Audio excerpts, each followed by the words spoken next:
Aloha, I'm Congressman Ed Case, coming to you from Capitol Hill in Washington, D.C. with another of my Congressman Ed Case reports, talk stories with you on Hawaii Public Broadcasting. The 117th Congress started on January 3rd of this year when we were all sworn in to Congress. That was the normal part. On January 6th, the Capitol was violently assaulted with lives lost, people severely injured, democracy desecrated, and us embarrassed in the eyes of the world. That was January 6th. On January 13th in the U.S. House, we voted to impeach the President of the United States for inciting that attack. On January 20th, President Biden was sworn into office. I was privileged to be at that inauguration. As I come to you, it's early February, and we are very hotly debating a third huge package of COVID-19 emergency assistance so critically needed throughout our country. And again, as I'll come to you, the Senate will conduct the impeachment trial of President Trump next week, as a matter of fact. That is not the way a Congress should start in multiple crises. Nonetheless, that's a Congress that we have inherited, and that's the Congress that we are responsible for serving you throughout our state and throughout our country. And for me, the best part of starting the 117th Congress is my partner in the 117th Congress. My partner, my friend, my colleague, and that is new United States Congressman Kaialiʻi Kahele. Aloha. Aloha.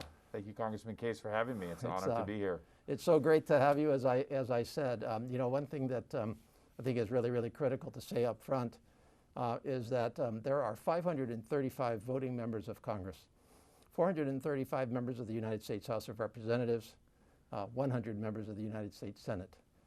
In Hawaii, we have 4 of those 535, just 4 of those 535 members. And so for a small delegation like Hawaii, 5,000 miles away from where we're sitting right now, if we're not pulling our weight together, if we're not essentially adding more to the sum total of our parts, we're going to get lost in the shuffle. And thus the Hawaii Congressional Delegation for decades now has pulled together to do exactly that. And so we are a team, and we are at our best on behalf of Hawaii when we do function fully as a team. And so to have Congressman Kahele join us on the team, along with Senators Hirono and Schatz, is really, really exciting. And we'll get into a little bit of that. But first of all, can we just call each other first name? Is that okay? Sounds good to me. So, you know, Congressman Case, we'll Congressman pretend like we're in Hawaii. Yeah, exactly. Back in I've been calling you Kai all my life. So maybe having lunch at Cafe 100. I'd love to go back to Cafe 100. I used to have an excuse to do it when I was representing the 2nd Congressional. Right. Now, you know, I actually, the rules of the House are that my district is my district, which I love. Right. I love my district. But when I get off the plane at the airport in Honolulu, it's 15 miles one way, 15 miles the other way, right on the ocean on one side and 3 or 4 miles to the mountains on the other side. So I've got a nice compact district, and I don't have the excuses anymore to go visit the rest of the state and go back to my hometown of Hilo. So I'll have to pay my own way to Cafe 100, but I'll see you at Cafe 100 for sure. So you know, let's just kind of get into it. I mean, this show is me introducing you to everybody and giving you a chance to talk story with everybody out there. So first of all, I mean, the obvious question is, man, what a start to your first term in Congress. Tell me a little bit about it. I mean, you came up here with your beautiful family a little bit early to kind of try to get settled in a little bit. Yeah. Acclimated. Acclimated. You know, you come down, you get sworn in on the 3rd. I saw you for a lot of that day. It was very, very exciting. And then the rest of January happened. So tell the folks out there kind of how it all came down for you and what are your impressions? Well, first of all, thank you for having me. You know, I really appreciate this opportunity to sit with you, and the more opportunities we get to do that, I feel the better our relationship, our working relationship, our personal friendship becomes. You know, a few minutes before we started this, you shared with me that the late Senator Daniel K. Inouye actually sat in his seat and did one of these interviews with you when you were here in Congress and when he was here. It was a really great one. I did when I was in Congress the last time. I did this once a month. Sometimes we would be shooting here in Washington, sometimes back at home, sometimes somewhere else in the world. Like, for example, I went to visit, I know you're National Guard, went to visit the Guard troops in Iraq and Afghanistan, and I shot a show and put it up on public broadcasting when I did that. But one of my favorite ones was interviewing Senator Inoue, and I really really appreciated him coming over from the Senate over to the House side. One time sit down and talk story with me.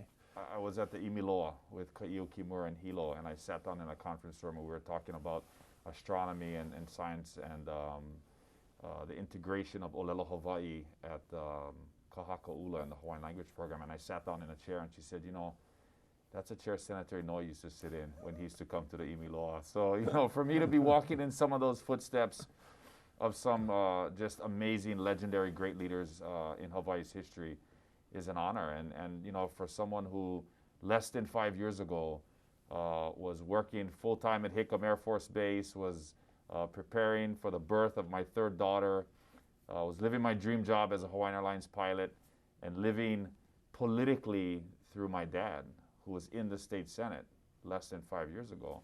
I never thought I would be here today. But just like you described the first few weeks in January, we don't get to choose the time that we live in. The time chooses us. And it's how we rise to that occasion is what defines, leaders in our country. And so for me, it's a great opportunity to be here. It's one that I never thought my first, month in Congress was going to be like. I think one could arguably say it's been one of the most challenging freshman, new member experiences that any new member of Congress has experienced. It shouldn't have had to experience. But again, you described it perfectly. And you're right, we came here early. My wife, I have 3 daughters. My wife Maria and our 3 daughters came here to acclimate to the time zone because we are 5,000 miles away. And getting sworn into Congress was a remarkable day for our family that we got to share together on the 3rd. And then we watched, like the rest of the world watched, as our nation and our capital was violently attacked. And that was a sad day. And my family cried that day, and so did I, because we had just experienced 3, 4, 5 days of being in our temple of democracy. Such a special place for so many people throughout our country and the world, and to see it, to see that unfold on January 6th was traumatic. I can't imagine it for you, frankly. I think every member of Congress, and there have only been about 10, 11,000 of our fellow citizens that have served in the United States Office of Representatives throughout our entire history. So it's a pretty small group. And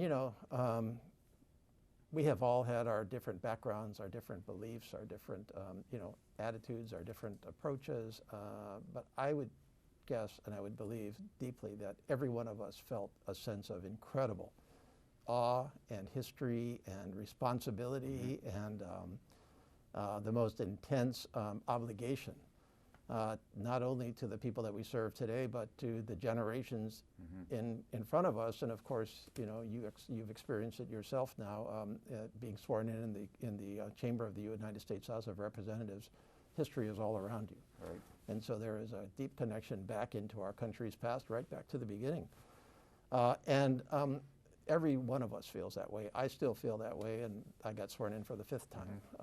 But I can't imagine your situation being sworn in for the very first time and feeling the intensity of those feelings, the promise of democracy, the weight of history, the arc of history bending to justice, as Martin Luther King said. And then 3 days later, it's just all a different world. I mean, I think people always want to ask us what actually happened to you that day, and how did you process it and go through it? So, I had not been to our capital very many times in my life. I came in 1984 for the first time with my mom and dad as a 10-year-old boy, and visited Congressman Akaka, who was in my seat at the time, and then I came back maybe 2 more times in the rest of my life. And so, this was the first time my wife had ever seen or experienced the Capitol.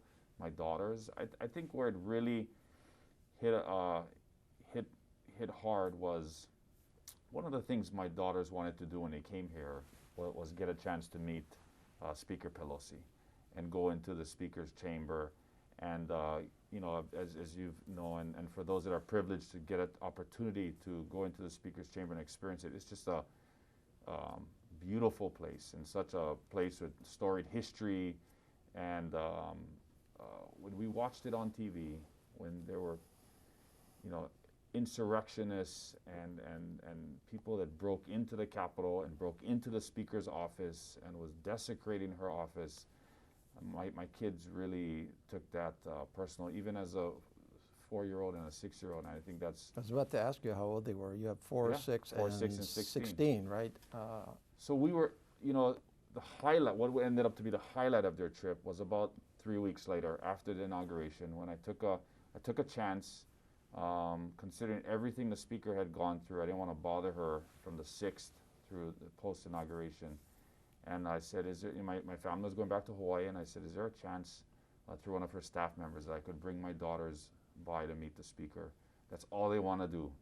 And of course, Speaker Pelosi, who you know, has 5 children herself and many grandchildren, just welcomed my little girls with open arms. We spent, you know, as long as they wanted in her office, and they were running around, and just, you know, she gave them a coin and just made their day and made their trip. And it really brought my family's trip full circle before they went back to Hawaii. I just took them back about a week and a half ago. Mm-hmm.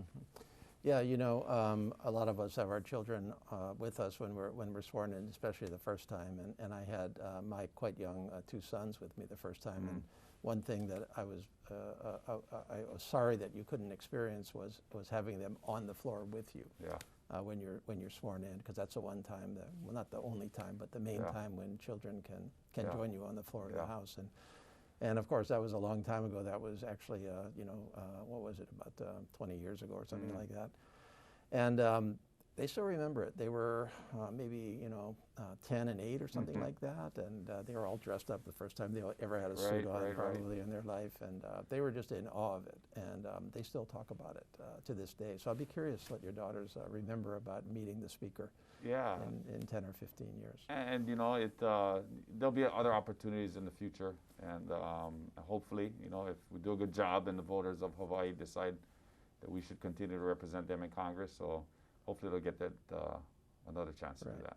Okay, so we'll get back to Congress here, but let's kind of reverse a little bit. I mean, where do you come from, and you know, what's your heritage and your Hilo boy, you know, yeah, you know, local, like what high school you went, you know, and all that kind of stuff. The standard question, you know, I'm Hawaii boy, you know, born on Oahu, but raised pretty much the majority of my life on the Big Island. My ancestral home is in Miloli'i, unofficially known as the last fishing village in Hawaii, where my dad was born and where our Hawaiian side of our family comes from. I grew up in Hilo, graduated from Hilo High School in 1992. Always dreamed of becoming a pilot. My mom was a flight attendant for United Airlines, stewardess. She was a flight attendant. So this is my first or second connection with you. Actually, it's my first, because I think I met your father right after Audrey and I were married, my wife. But my wife Audrey was a United flight attendant with your mother. Yep. And so that's kind of the first connection that we have of many, many connections. And they're both since retired. But your mom did it for, and you mentioned it, when it was called being a stewardess. She was a stewardess, yeah. She proudly carries that stewardess title. But she, United Airlines brought her to Hawaii. She met my dad in Waikiki in the late 60s. Got married, had me. Your dad told me that story one time, which we won't repeat for no. under the Hilton Hawaiian Village, Rainbow Tower. I hear your dad was quite a charmer that day. He's a charmer. He just had come from the Marines. He was a beach boy in Waikiki and looking to start a career in Hawaii. He also was wrapped up in the Hawaiian Renaissance of the 1970s and found his place as a Native Hawaiian community organizer back home in Miloli'i, which really started the beginnings of his political career that would span about another 40 years and will ultimately lead him to the Hawaii State Senate.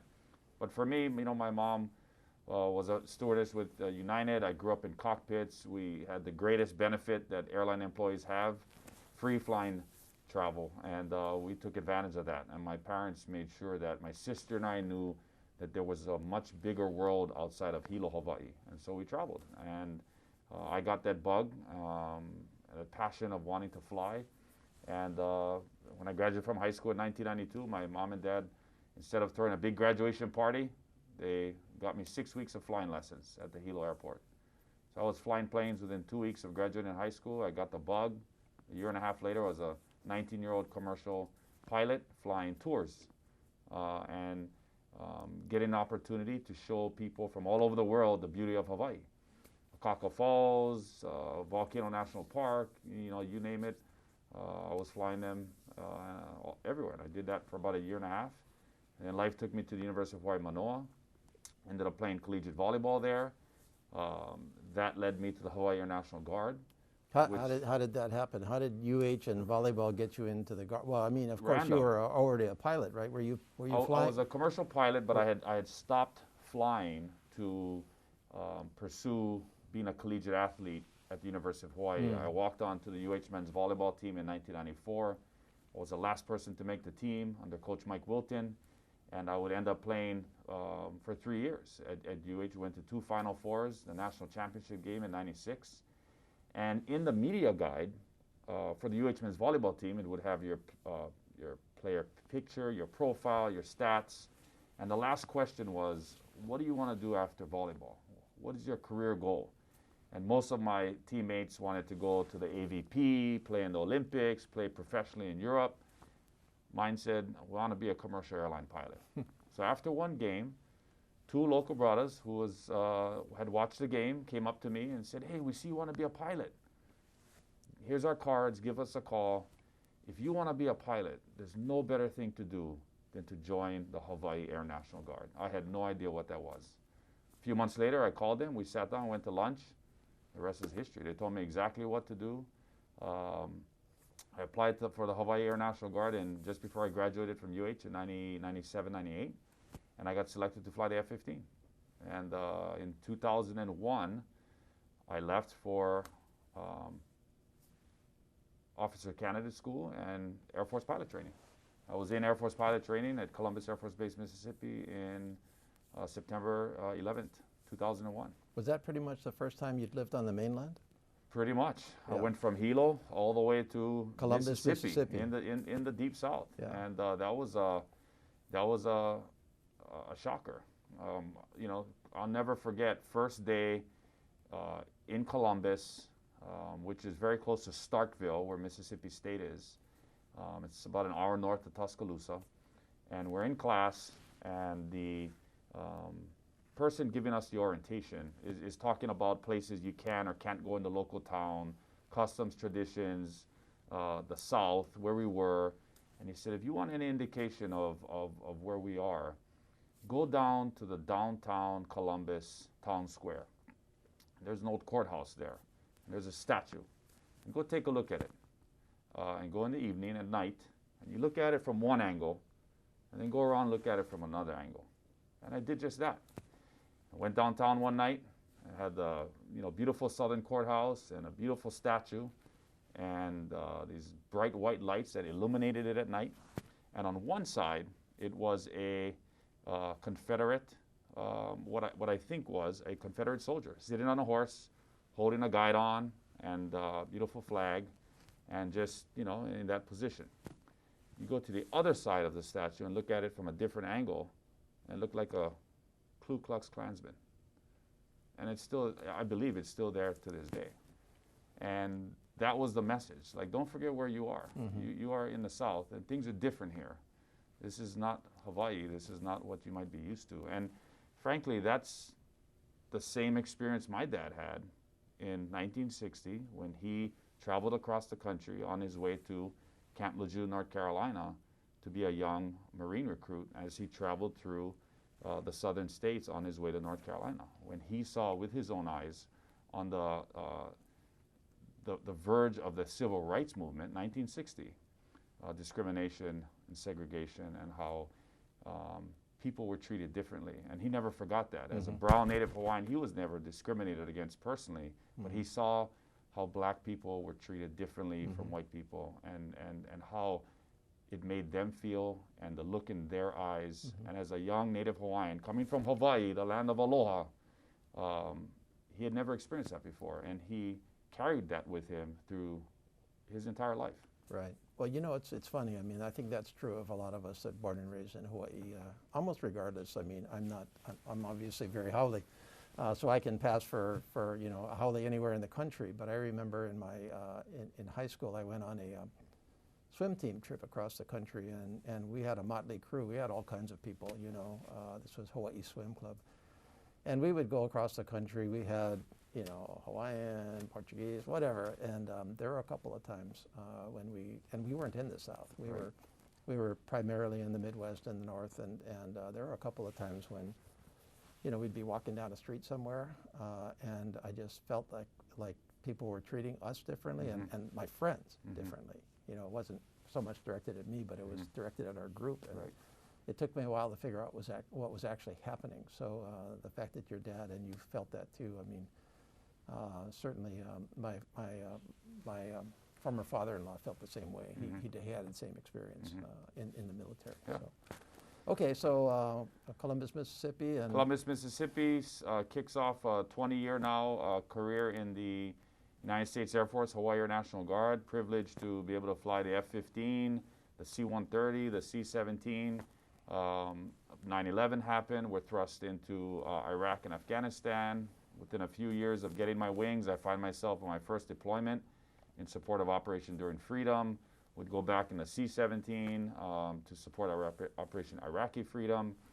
And I did a lot of military flying from 2005 until 2009. Built a lot of hours, logged a lot of flight time going across the Pacific and across the Atlantic. And when Aloha Airlines closed down in 2008, they ended up picking up, Hawaiian Airlines ended up picking up a lot of pilots, and they were picking up all of those routes. So were you with Aloha then? Were you working? I wasn't with Aloha then, but I was getting ready to transition to the airlines. And I started my airline career in 2009 when I started as a young pilot there. So fast forward to, you know, pre-Kai becoming a state senator, I was a Hawaiian Airlines pilot and National Guard pilot, and teaching young Air Force pilots how to fly the C-17, and had moved back to Hilo. Which one is the C-17? I mean, you know, C-130, I think everybody knows what the F-15 is, but what's the C-17? C-130 propellers, 4 propellers, shorter, but can go into much shorter airfields, but not with the type of range that the C-17 has or the type of cargo carrying capacity. C-17, jet engines, air refueling capability, big cargo compartment, unlimited range because of its air refueling capability, and just an amazing airplane. So because of Senator Inouye, in 2005, 2006, the Hawaii Air National Guard with the United States Air Force at Hickam Air Force Base swapped out our C-130s for 9 brand new C-17s. And I was fortunate to be able to go pick one up, brand new, from Long Beach, right off the line. And so I've spent more time in a cockpit than in local politics. You know, so I often say I'm a career pilot. You know, not a career politician. And what I bring with me is that experience of somebody who is a military officer, who has traveled the world, who has seen so many things that most people will never see in their lifetimes, who's experienced those things as well. On the political side, I had one, you know, a great mentor, my dad. And well, even with your dad, you know, he was a little bit of an accidental politician in a way. I mean, he didn't wake up one day when he was in high school and say,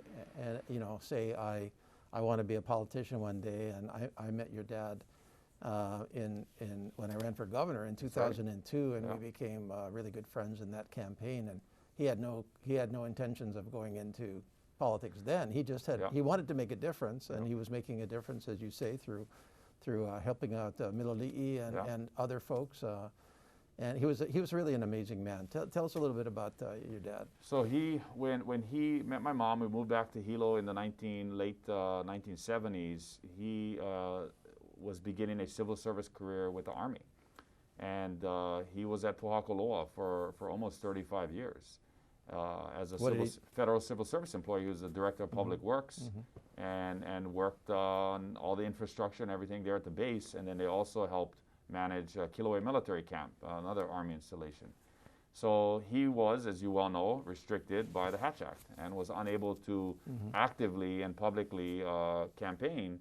So he was always the person who was behind the scenes helping out. And he got his start, ironically, from Senator Akaka, who he met in 1976, who inspired him to get involved in the Hawaii Democratic Party and to, become civically engaged in their community. He found his passion in Miloli'i, like you mentioned, and got some great things done for the village in the early 1980s. And I think he realized then the power of relationships and of government and how it can really be used to help people, and that's what he did. And so through the years, he had helped so many different political candidates run for public office, some successful, some unsuccessful, but that honed his skills, his relationships that he had with so much people. And when Neil Abercrombie returned from the Congress to Hawaii to run for governor, became Governor Abercrombie, him and my dad, who had a long relationship for about 30 years,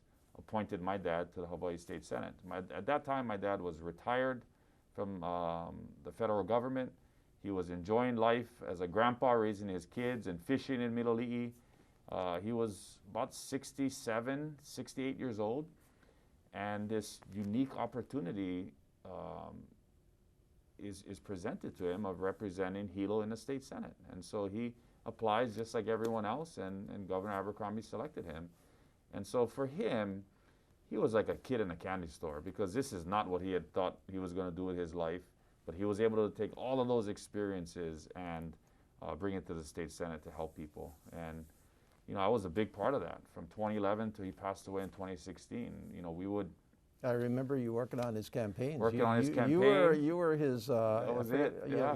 You were the jack of all trades on his campaigns, as I recall. Well, I brought all my military organizational experience. Yeah, you were had everything organized, and you were first into social media for him, and ran his social media. One of the best. So yeah. By the way, his name was Gilbert. I don't know if we've actually mentioned that, Gil Kaiali'i. So one night, we would have, he would always come back on a Friday night, and we would sit down and pauhana and have a couple beers and pupus and sit outside, and he would just tell me all the stories that was happening at the legislature, what was going on, where the cliques were, who was doing what, and so I had a lot of the inside ball game, and he would sit down and he'd say, you know what, man, he would slap his knee and he said, if I was your age and knew everything that I knew now, imagine what I could have been. Sky would have been the limit, because at that time he was about 70, 71 years old, and he had just this years of political experience, and that's what he said, and here I am today. I'm 46 years old. I'm blessed to have had it in my life, and it's gone full circle, and so, his passing was totally unexpected. He had a heart attack on Martin Luther King Day, January 2016. 2 days before he passed away, he pulled me on the side one night with my wife Maria, and asked if I would consider replacing him in the state Senate if he passed away. Things weren't looking good, but none of us thought that he was going to succumb to the heart condition that he was experiencing at that time. When your parent pulls you on the side and you have that conversation with them that you're never ever prepared to have as a son or a daughter or a child, and they ask you what arguably may be their last wish that they ever ask of you, there is no hesitation. It's you got it, salute, march on, and if that's what's worrying you, let's just put that to rest. I'm all in, and let's talk about the things I've always wanted to ask you but never had a chance to ask. I made that commitment to him, and 2 days later he passed away. And 2 weeks later I was standing on the floor of the Hawaii State Senate, sitting in my dad's chair, and I was Hilo State Senator at 41 years old. And 5 years later here in the United States Congress. Yeah, well, I'm sure he foresaw all of that in you and is looking down on you and feeling really good. I hope so. Yeah, I think so. He's excited. He's happy, and I think he knew that of all the things that I had a chance to have accomplished at that point in my life, that that I had more to offer Hawaii, and that Hawaii needed a new generational leadership. He saw that in me as a native Hawaiian, the critical issues that we have in Hawaii as it relates to Native Hawaiians, and looked at me as somebody that could be a bridge, one that walks in both worlds, the boy who can be walking down in Kaialiʻi with rubber slippers, or the lieutenant colonel in the Hawaii Air National Guard that can understand the importance and the relationship between the United States military and Hawaii, and also somebody who, you know, experiences the challenges of raising a young family, and what so many of our people in Hawaii go through every day, and they're going through right now with COVID. So I'm just happy to be here, and life, you know, comes at you when you least expect it, and it's how you address those challenges that that define the person you are. Yeah, you know, I think so much of the job of being a member of Congress from Hawaii, and I've actually called it this, is cultural translation, because we need to know the world of Washington, D.C., and we need to relate to the world of Washington, D.C., which has people from all over the country, some districts that you just can't believe that those districts are, you know, to be honest, sometimes you meet colleagues and you go, how did that person actually get to Congress? They have views that are so different from anybody, almost anybody in Hawaii. I mean, Republican, Democrat, I don't care. They have views, and you listen to them and you go, that wouldn't play anywhere in Hawaii. And then what you say to yourself is, the next thought is, yeah, but their districts elected them to the United States Congress. So that tells me that they have really different districts. So we have to work with all of this in D.C. We do. And then we have to go back to Hawaii, which is 5,000 miles away and light years away from Washington, D.C. in many, many ways. And somehow explain Washington to Hawaii and make Washington work for Hawaii, and then turn around and bring Hawaii back to Washington and somehow tell people here, why is it so important to Hawaii, when they don't have any concept of Hawaii.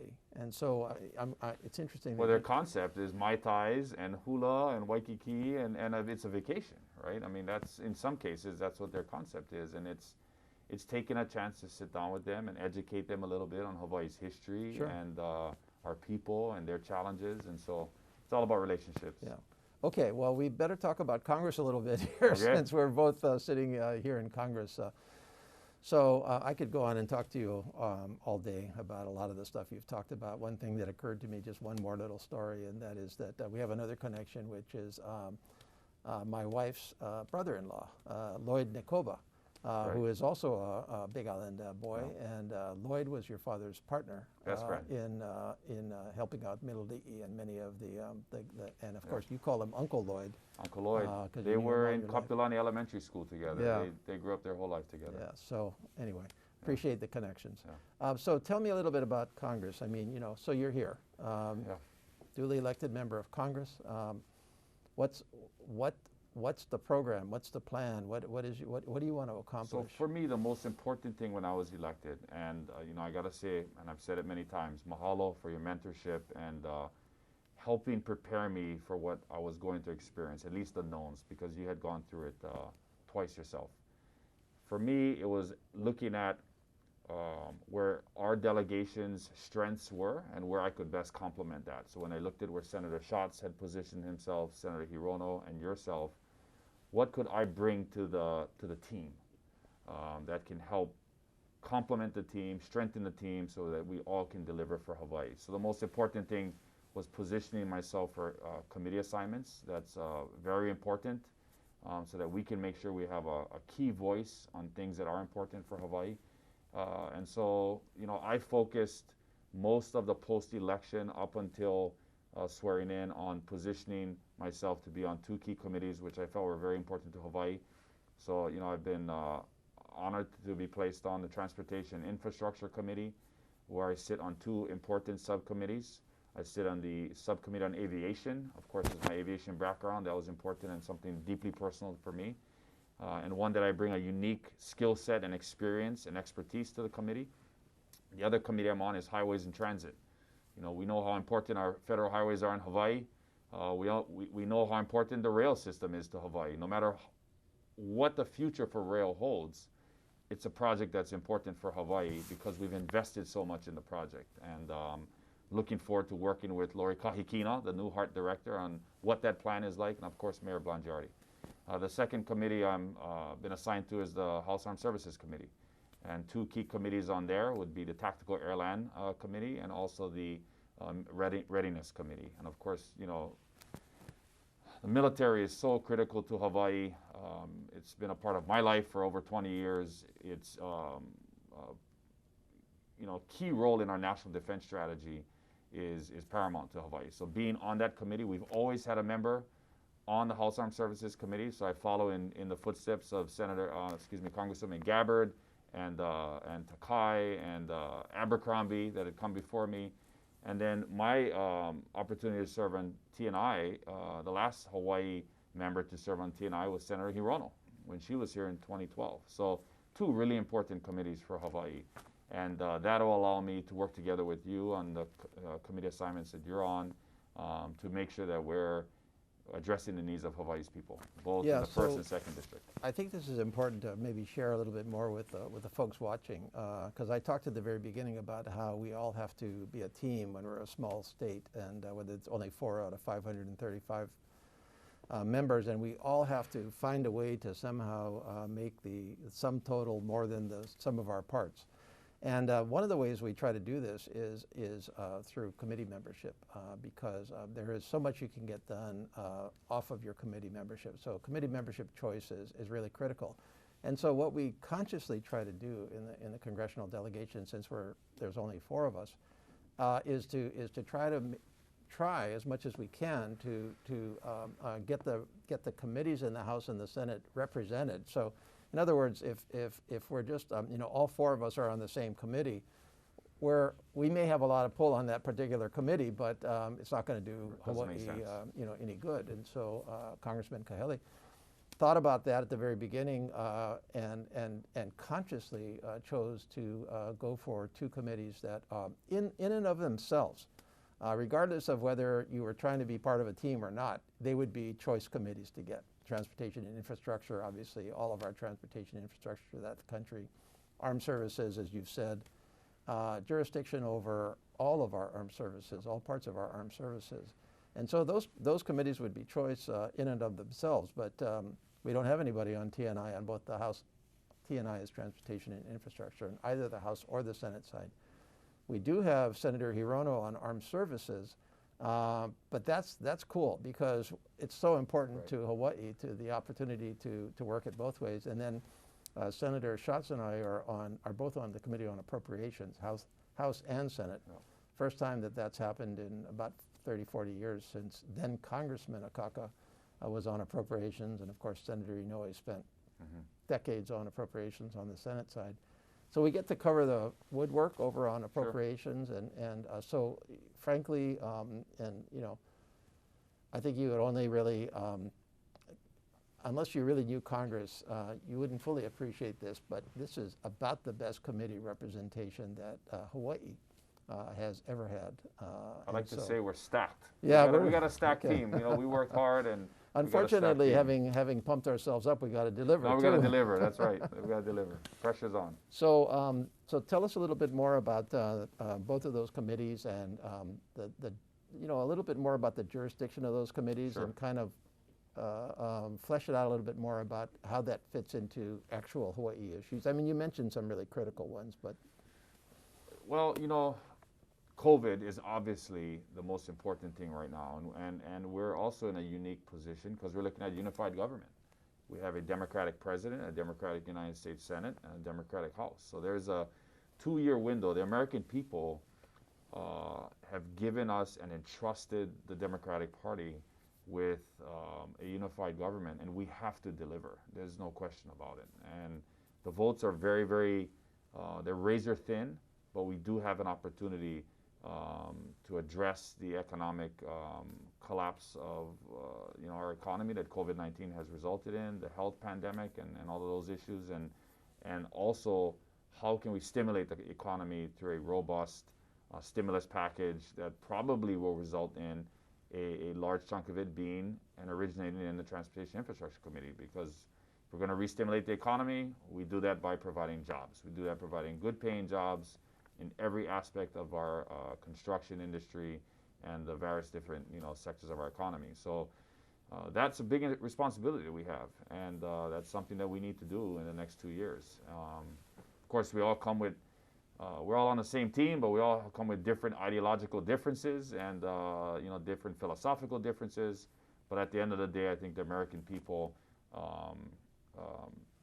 voted the Democrats into a unified government, and we need to deliver for them. And so, my goal is to be as effective as I can be on a T&I committee and look at how we can address COVID, how we can get our economy back going again, and then I think in the long term, look at how we can diversify Hawaii's economy beyond our two bread and butter economic drivers, which is military and tourism.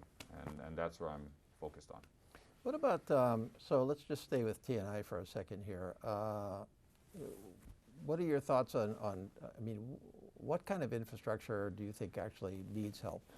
Well, we can start with rural broadband, and we can start with the 2nd Congressional District that is largely a rural district. Mm-hmm. Of course, you represented it for many years, and COVID has only exacerbated the lack of broadband access and high-speed internet in most of our rural, vulnerable communities.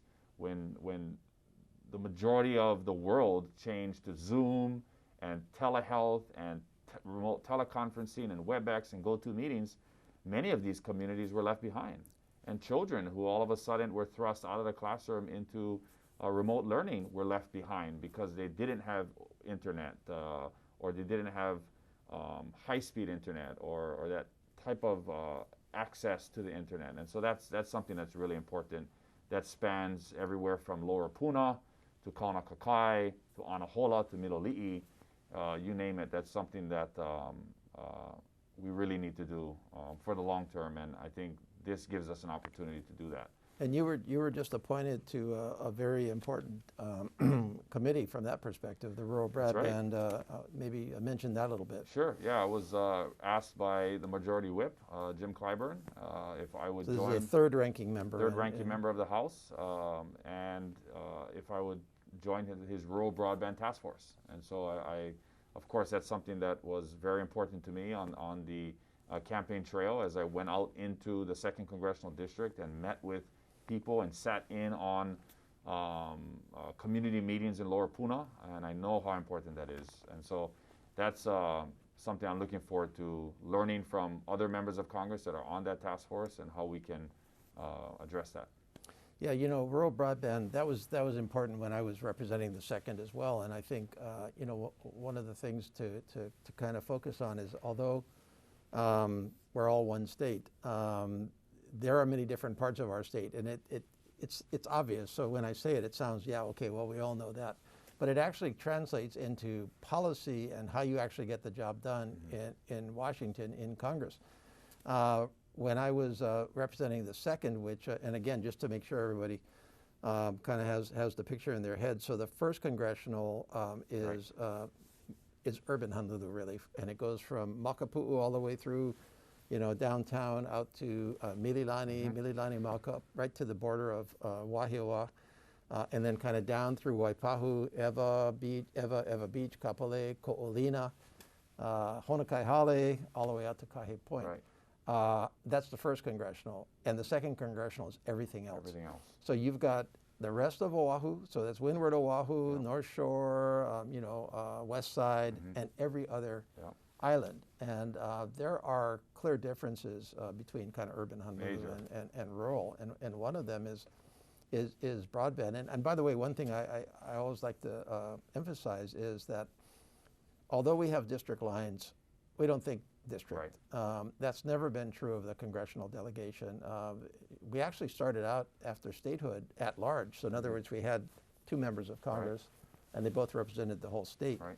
And then that switched in 71. And we went to districts. But, you know, I work on second congressional stuff all Sure. the time, and you work on first congressional stuff. We really don't stand on too much ceremony on Right. that. But rural broadband is one of those because the basic stretch of broadband in urban Honolulu is pretty good at this point. Sure. I mean, it's a city, and it's gotten the broadband filled in, and so people at least have access to broadband. The challenge is whether they can actually, you know, have the financial resources to access Right. it, and also, and I'm thinking about, you know, distance learning, for example. Also, do they have the equipment to be able to distance learn? But the whole nother challenge when you get to the second congressional is getting that rural broadband connectivity out to Right. places like, you know, Puna. East Maui, and, you know, the North Shore of Kauai has that issue. And so that's infrastructure. So sometimes people think about, well, infrastructure, okay, we're going to have this big old national thing about, you know, Right. roads and airports and Right. harbors. That's not what we're talking Right. about. We're talking about much broader. So Yeah. rural broadband, you know, water, sewers, schools. And so you're going to be front and center on Front and putting center. that huge infrastructure bill together. I mean, in this day and age, and where the world is headed and how quickly and rapidly things change, you know, connectivity to the web, high-speed internet access has almost got to be looked at like a necessity, a basic necessity of life. You need a roof over your head, you need food, you need shelter, you need things to sustain yourself and to allow yourself to grow intellectually, to help you know, grow our economy. You need to be accessible to the internet. For our kupuna who can't go to a physician or a doctor, having that ability to do remote telehealth is key. And you know, I've seen it firsthand, and it's something that I think we'll be able to address. It's a high priority issue in this Congress. Okay. How about armed services? What are the kind of top priorities for you, I guess from a Hawaii perspective? I mean, our country has a lot of top priorities with the armed services, but are there things that kind of... Well, Hawaii specific, you have a couple big issues out there. There's no doubt Pohakaloa is a polarizing issue, but the long-term leasing of Pohakaloa is definitely on the table in now and in the future as their lease expires and they look to renew their long-term lease. And you know, they negotiate with the state on the different land jurisdictions there, and so that's a big issue that's going to be around for several years. Addressing Red Hill fuel tanks is obviously something that yourself and the rest of the delegation has been dealing with for some time. Seems like the Navy is going the route of doing a tank within a tank and ensuring the protection of the Halawa aquifer that you know, exists just 100 feet below the bottom of those tanks. Which have you had a chance to check out the tanks? I have been in. I've been in there twice. What a marvel! You know? They're incredible. Incredible. And I went in once right when I was elected to Congress, and then once I went on a congressional delegation out to Asia with my Appropriations Committee colleagues. And when we got to Honolulu, I said, I need to show you Red Hill. And the reason I need to show it to you is because it's going to cost a lot of money to you know, address community concerns. Right. And I want you to start to think about it right now, because one of these days I'm going to come in here with a big bill. So that's definitely one.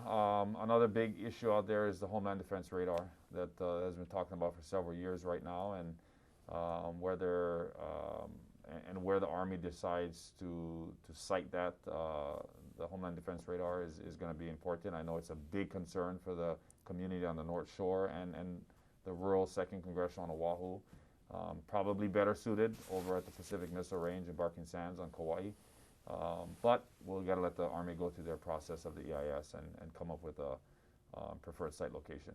And probably by the time we actually put this up and people start to watch this show, it'll be open for public comment as well. So if that's an area that you're particularly interested in, get in touch with either one of us, and we'll set you up with the ways to publicly comment on the siting of the radar. So, some other smaller issues, not small, but smaller compared to the three I just mentioned.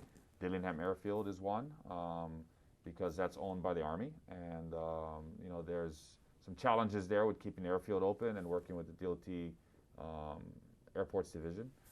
Another issue is in Makua Valley and getting access to emergency bypass for the access road at Lulu'ole and dropping into where Schofield Barracks is on the Army side. And that's something that's important to the community that has been with a one-way in, one-way out for as long as anyone can remember. And so that's something I was just working on last night, talking to new Councilwoman Andrea Tupola, who called and said, hey, can you help me with this? I was working on it with Congresswoman Gabbard and was wondering if you could help maybe get across the finish line. So again, it's another opportunity to work with our elected officials back home and be their voice here in DC when their hands are really tied back in Hawaii and they need our help to work with the federal agencies like the U.S. Army and the Navy that have jurisdictional authority over that pass.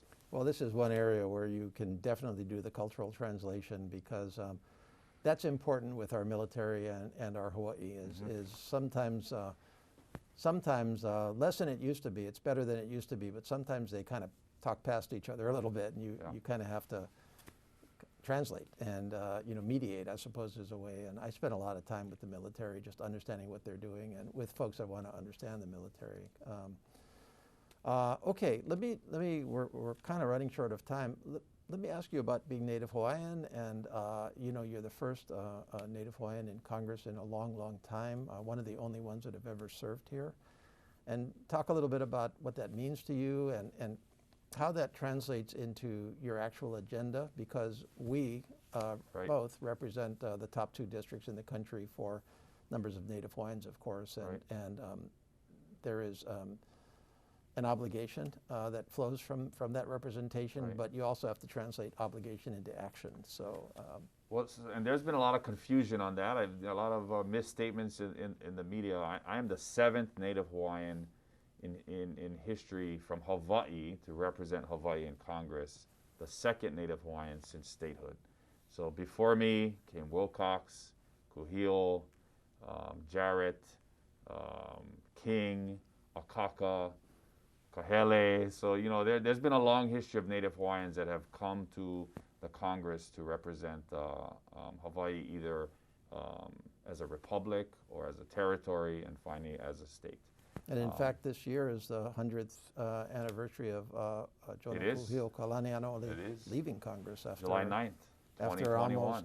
I've got that date set on my calendar. And as a Native Hawaiian, that's a historic day for me and for all Native Hawaiians and our Hawaiian people throughout the world. And there's some things to be happy about and there's other things to be frustrated about. And you go back to, has in 100 years the Hawaiian Homes Commission Act really fulfilled the dream and the promise that Kuhio had as a territorial delegate, non-voting delegate to the Congress when he got that passed. And, I'd probably say it's fallen short when we have, 20, almost 30,000 people that are still on the wait list. There's so much work that we can do. But I think in the last few years, there are some great things that have happened in the Native Hawaiian community. The Hawaiian Homelands Recovery Act, Native Hawaiian Health Care Act, the CFDI program, NACA, the 8A program, Papalokahi, some of the rulemaking that has been done in the last few years, Part 47, Part 48, most recently Part 50, signed by the Obama or adopted by the Obama administration. So there's a lot to work on. Here in Washington, D.C., we have the Office of Native Hawaiian Relations under the Department of Interior. And so that's what I've been doing, is working together with my team to figure out, and of course working together with you and your staff, what can we do for Native Hawaiians in the 117th Congress? I want to get something done. And whether it's the protection of our federal programs and the programs that I just mentioned to you, or doing something bigger, again, we have this unique opportunity with the Congress and with our senators that are very well positioned to deliver for Hawaii, and we need to do something for Native Hawaiians. Well, it's even better than that. We not only have, again, going back to the team, but if you take a look at Senator Schatz and I being on appropriations, that's good. Senator Schatz is also, I believe, slated to be chair of the Senate Committee on Indian Affairs, which is responsible for Native Hawaiians. On the House side, my second committee is the Natural Resources Committee, which is responsible for the indigenous peoples of our country, including Native Hawaiians. Mazie Hirono has a piece of that, and you have a piece of it too. So I think we're uniquely able to try to catch up on things that have been deferred for quite a while. So I'm looking forward to, you leading on that. That's your area of unique leadership for sure. So tell me a little bit about your office. We've got just a few minutes left. Sure. Tell me how are you gonna handle the second congressional, which is a bunch of islands and a lot of different people out there. So I have my DC office here, anchored by my Chief of Staff, Christy Wagner, who, for those of you who know UH football, former coach Bob Wagner, it's his daughter. She's been up here for 10 years. A great person to anchor my DC staff. Back in Hawaii, I'm the first member that has decided not to site their flagship district office on the island of Oahu. So I moved it to my hometown of Hilo, and we stood that up, and we have a great staff there right in Hilo, Hawaii, not wanting to neglect the island of Oahu and also the other neighbor islands. I have 4 field representatives on Molokai, Lanai, Maui, and Kauai, and I also have 2 full-time staff members on the island of Oahu. So, we're trying to be everywhere. We have 11 interns. We have a staff that almost numbers 30, and I'm spending a lot of our MRA towards staffing, but it's really important to me to have a good casework team, constituent services, be on every neighborhood board, be everywhere we can be, and know that the people can contact my office through my field representatives anytime. And so we really want to be connected to the district. Okay, great. Well, we're definitely just about out of time. Any final thoughts in a few seconds to the folks who are watching in? I'm just excited to get started. Finally got committee assignments. If there's a budget reconciliation that's going to be happening, if there are concerns, there's things that are high priority for Hawaii, reach out to both of us, because like you said, when you briefed nonprofits back home in Hawaii, get your request in now. And we want to be your voice. We want to help deliver for Hawaii. So that's a great way for me to kind of segue out of our show today. The bottom line is we are here in the United States House of Representatives, representing 1.4, 1.5 million people throughout Hawaii. We are a team with our 2 U.S. senators. I'm excited to have you as part of the team. After we close here in a few seconds, you'll see all of our contact information. Please get in touch with us. We look forward to hearing from you. And so from Washington, D.C., Congressman Ed Case again saying mahalo and aloha. Aloha.